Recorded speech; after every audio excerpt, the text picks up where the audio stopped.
Good morning students. Welcome in this class. This video is for class 7, subject Social Science.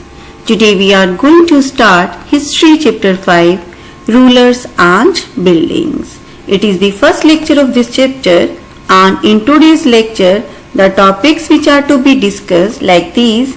First one, rulers and buildings.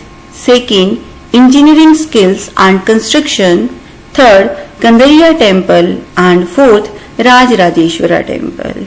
Yes friends, as we know that India was ruled by different rulers. Some Hindus rulers means Indian rulers, and in medieval period that it was ruled by the Mughal rulers. Okay, so all these rulers, Hindus rulers and Mughal rulers, they built many buildings according to their taste. Okay, and their culture. So in today's topic we will discuss about some buildings which were built by Indian rulers or the Mughal rulers. Okay, yes, rulers and building. Actually students, our chapter is started with an example of Qutub Minar. I think most of the students or every student has visited to the Qutub Minar. Yes, really it is a great monument, and it is a 5 stories high building with a band of inscription in Arabic under its first balcony. Okay, actually as I told that it is the 5-story building, and on its first floor or the first balcony some informations or you can say inscriptions are written. Yes friends, do you know the meaning of inscriptions? About it you have studied in your previous classes also.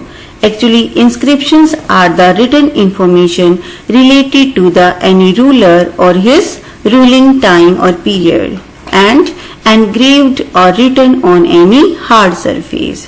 Okay, so some informations related to the rulers are especially slave dynasty's rulers. Information of the slave dynasty rulers are written on the first balcony of Qutub Minar, and it is written in Arabic language. The first floor was constructed by Qutbuddin Aibak in 1199 and the rest by Iltutmish around 1229. Yes friends, actually the construction work of Qutub Minar was started by Qutbuddin Aibak. He was the ruler of slave dynasty, and he started this work in 1199, but under his ruling period the construction work of Qutub Minar was not completed. Actually it was completed by Iltutmish in 1229. He was the son-in-law of Qutbuddin Aibak. Understood? Yes, over the years it was damaged by lightning and earthquakes and repaired by Alauddin Khilji, Muhammad Tughlaqs, Firoz Shah Tughlaqs and Ibrahim Lodi. So means this type of activities means to show the interest of the rulers in the constructions of buildings and monuments. Means they are the fond of this art. Okay, yes, now here I have shown you the pic of the Qutub Minar, and you can see that it is the 5-story building. Understood? Yes. Now about the next, rulers and buildings. Between the 8th and 18th centuries, 2 kinds of structures built by the king and officers. Yes friends, means during this time period between the 8th and 18th centuries, actually the buildings which were built, that these buildings were of 2 types. They had 2 types of structures. First, forts, palaces, garden residences, tombs. Means these are the places which are you can say for the living purpose, for rest. Okay. And the second types of buildings which had the structure, means their structure had meant for public activity including temples, mosques, tanks, wells, okay, and bazaars. So students, you can come to know that in between 8th to 18th centuries 2 types of buildings were built by different rulers. In first type of buildings were there which were built for the living purposes, and in which like fort, palaces or garden or residences places will come. Means understood, means the buildings which were built for living or for residence purpose. And second types of buildings means which were built for the you can say public activities. Okay, means for the public needs like wells, from where the people could drag waters, tanks. Mosque was the that holy places, or you can say where the people went for worship. Okay, temples were also there. So these type of buildings for the public activities. So understood, means two types of buildings were there, private and public. Private buildings means they were mainly for the you can say for the uses of the rulers only. Okay, and the public buildings means they are for the publics. Okay, means the purpose or the using purpose for the public facilities. Understood?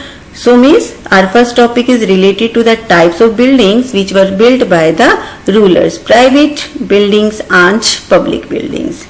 Yes friends, why did ruler build buildings? Now this question is there, ki why they took interest in the constructions of buildings. Yes, kings were expected to care for subjects, and hence by building structures for their use and comfort, they wanted to get praise from the people. Yes, that was the main reason. Given as we know that India was ruled by different rulers or king. Okay, means India was divided into different kingdoms, and these kingdoms were ruled by kings. Okay, so when any king was you can say appointed or chosen, so at that time the people of his kingdom expected to care for their subjects or to provide them public facilities. Okay, and this was the first purpose. And second purpose, the kings that constructed these buildings to get praise from the people. And construction was mostly carried out by others, including merchants, built temples, mosques, and well, nevertheless, domestic architectures, large mansions, means havelis of merchants, survived only from the 18th century.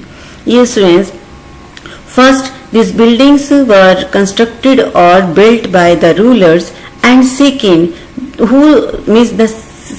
the people, those who were involved in this type of activities or in the constructions of buildings, they were rich people, they were merchant. Okay, means merchant also built many buildings in India. Okay, they built temples, mosques, wells. Okay, sometimes domestic architecture, and which were known as havelis, mansions. Means havelis, you can say a big you can say house with a large number of rooms, in which a large number of rooms were there, that was known as haveli. So means this type of buildings were built by the rulers and the merchant peoples. So understood friends? Yes, in our first topic we have studied two types of building, private and public. In second topics we have studied that means two categories of or people were involved in the constructions of building. First were rulers and seconds were merchants. Understood? Yes. Now engineering skills and constructions.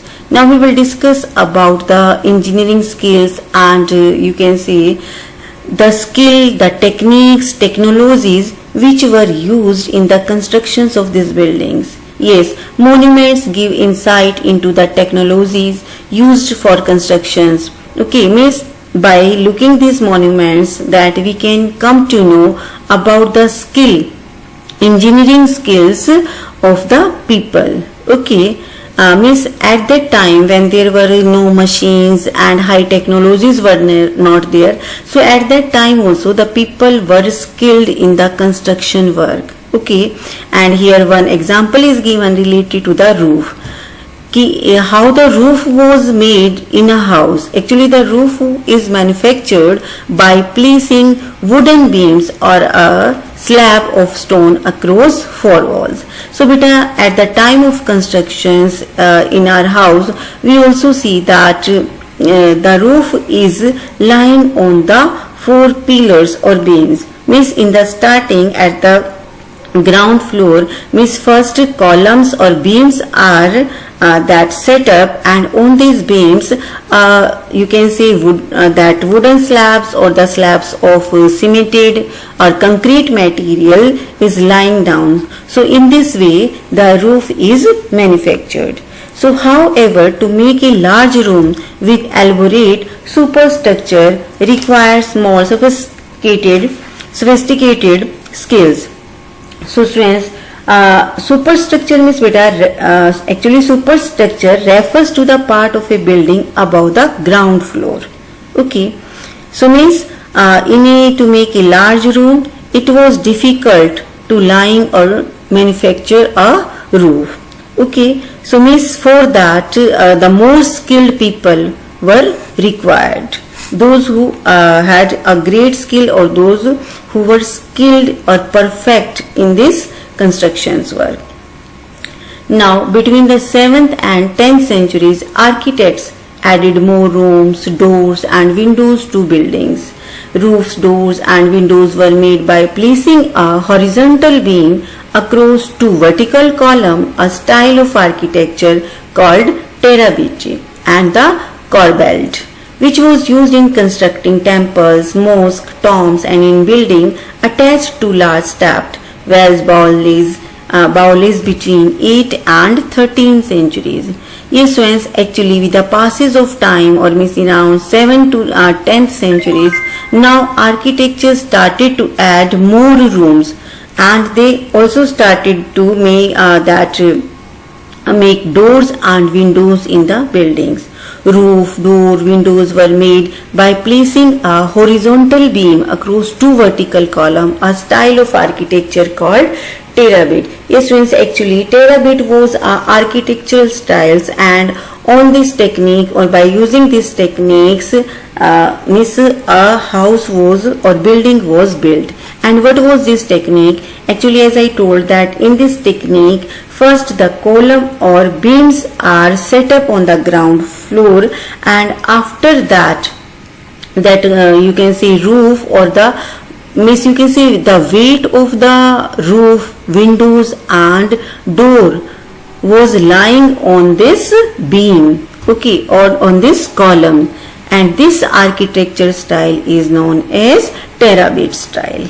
Understood about it? Yes. Now I am showing you picture also ki how the terabit style was there, in which you can see that first the column or beams are there, and after that a slabs is lying on these two beams. So this type of techniques, okay, horizontal and verticals, column and slabs, okay, is known as terabit. And at that time is up to the 10th centuries, this technique was used in the construction of buildings. Understood? Yes. Now we will discuss about some temples, and in which first we will discuss about the Kandariya temple. Yes, Kandariya temple. And the king Dhangdeva of the Chandela dynasty constructed the Kandariya Mahadeva temple dedicated to Shiva in 999. Yes, friends, first you must know about that Kandariya temple dedicated to God Shiva, and it was built 999. And who built it? Actually, it was built by the king Dhangdeva, and he belonged to the Chandela dynasty. So understood about it? So now question is there, then who built Kandariya temple? Kandariya temple was built by Dhangdeva, ruler Dhangdeva, and who belonged to Chandela dynasty, and it was built in 999 and it dedicated to Shiva. Okay, so these are the features of also Kandariya temples. If it is asked, describe the features of Kandariya temple. So first you will write the first point, that it was built in 999 by King Dhangdeva. And after that, in second points you can write that this temple is dedicated to Shiva, and it had an ornamented gateway leading to an entrance and the main hall, which was known as Mahamandap, where dances were performed. Yes friends, actually the entrance gate of this temple was very beautiful, is very beautiful. Actually at that time it was decorated with the ornaments, means jewelry, stones, gems. Okay, this type of things were used in the entrance gate of this temple. Okay, and after the entrance, the Kandariya temple had a big hall and it was known as Mahamandap. Mahamandap is a Hindi word. Maha means big, Mandap means hall. So means was a big hall, and where at that time dances were performed. So understood about it? Yes. Image of the chief deity was kept in the main shrine, Garbha Gira, the places for ritual worship where only the king, his immediate family and priest gathered. Yes friends, in Kandariya temple there was a, you can see, private room, and in which the statue of the main god, main deity was kept, and this main room was known as Garbha Gira.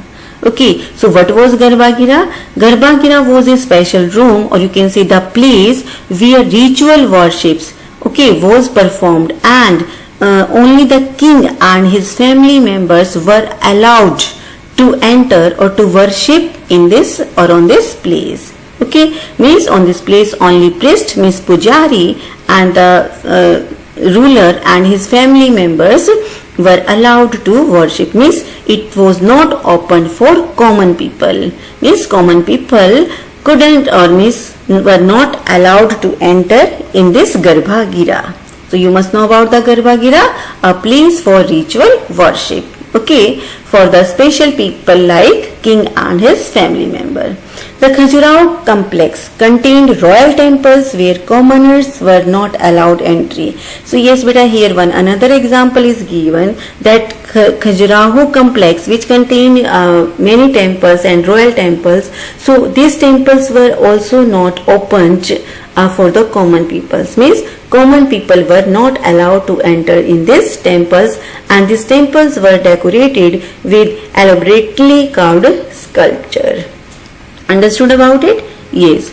Now this is the peak of Kandariya temple. You can see really this is a beautiful temples, and it shows the great, or means the example of architect, okay, and the skill and engineering techniques of the Indians, means nations. Understood, means how much they were perfect in the constructions, were how much they were skilled. Now Rajrajeshwara temple. Next temple was Rajrajeshwara. Now we will discuss about it. Actually Rajrajeshwara temple is situated Thanjavur, and it has the tallest shikara. Yes, actually shikara is the topmost point of the temple. So what do you mean by shikara? Topmost point of the temple is known as shikara. Okay, and amongst temples of its time, so building it was not easy, as there were no cranes in those days, and it was too heavy to lift manually the 90 tons, okay, stones for the top of the shikara. Yes friends, listen it very carefully, as I told that Rajrajeshwara temple, first it was built by a ruler that was name is Raja, okay, and it is in Thanjavur, and it has the largest, you can say, topmost point amongst all temple of that particular time. And beta, so the constructions of the Rajrajeshwara was not so easy, because at that time that there were no cranes, no machines to lift the heavy stones or boulders at the topmost point of that temple or at the shikaras. Okay, so what techniques the people, or means that masons used, what type of technique was used by the masons, okay, to build so much high shikara. Okay, so beta, as I told that it was not so easy, the constructions of the Rajrajeshwara, okay, or to carry or to lift up 90 ton stones, heavy stones, heavy boulders, means around 900 kg. So hence the architects built an inclined path. Yes friends, what do you know about the inclined path? Actually inclined path means which is not so steep. Okay, that started our 4 kilometer away to the top of the temple, placed the boulders on rollers and rolled it all the way to the top. So what technique was used by the architects? Actually architects built an inclined path, and that inclined path was about 400 kilometer long or away. Okay, but here I will give you example that like a ramp as you see in the hospitals or in your schools also. So means to carry load through or by a ramp, that it is easy. So means they made or built a ramp or inclined path about 400 kilometer, and this path was used, means on this path means the heavy pieces of stones which were known as boulders. Okay, these heavy stones were kept on the rollers, and then these rollers were rolled, okay, and all the way from bottom to the top. Understood? Yes. This is the peak of the Rajarajeshwara temple, and so the path was dismantled after the temples was constructed. But the residents of the area remember the experience of the constructions of the temple for a long time. Just I told you that a 4-kilometer path was built, inclined path was built to lift the heavy stones or boulders to the shikara of Rajarajeshwara temple.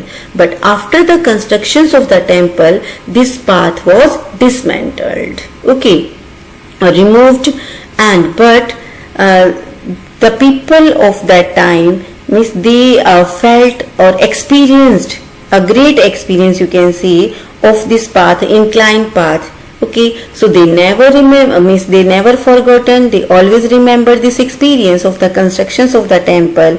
So that's why means the village which was lying near this temple was given the name Charupalam. Okay, and the meaning of the Charupalam, village of the incline. So understood about how the construction work of Rajarajeshwara temple was done. Okay friends, yes. Now I will show you the inclined path. Okay, how is the inclined path? Look there beta. So in the same way that look, suppose this is the Rajarajeshwara temple, and at the top of these temples, okay, to lift these heavy stones through like this type of way, inclined path, means this type of inclined path was built, okay, to lift these heavy stones at the shikaras of the Rajarajeshwara temple. Okay, and later on after the constructions of the Rajarajeshwara, this inclined path was dismantled. Got it? Yes. So students, in this way our today's lecture is completed. Tomorrow we will discuss about other buildings and monuments which were built by different rulers in India.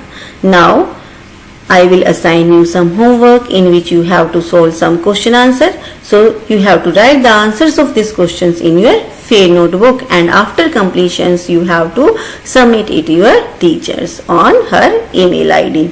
So in which first question is there, explain the term Maha Mandap. I told you at the time of explanation meaning of Maha Mandap. What is superstructure? Who built Jama Masjid? And who built Rajarajeshwara temple? Who constructed Kandariya temple and when? And now your next question, sixth question. So beta question first to 5 very you can say short question answer are there. Only one word or one sentence answer is there for these questions. Now the question number 6, write a short note on Kandariya temple. So in this type of question at least you have to write 3 points. And last question, mention the feature of Rajarajeshwara temple. So understood students? So this is your homework, okay, and you have to write the answer of this question in your fair notebook. So in this way our today's lecture is completed. Tomorrow we will meet again with our next lecture. Thank you.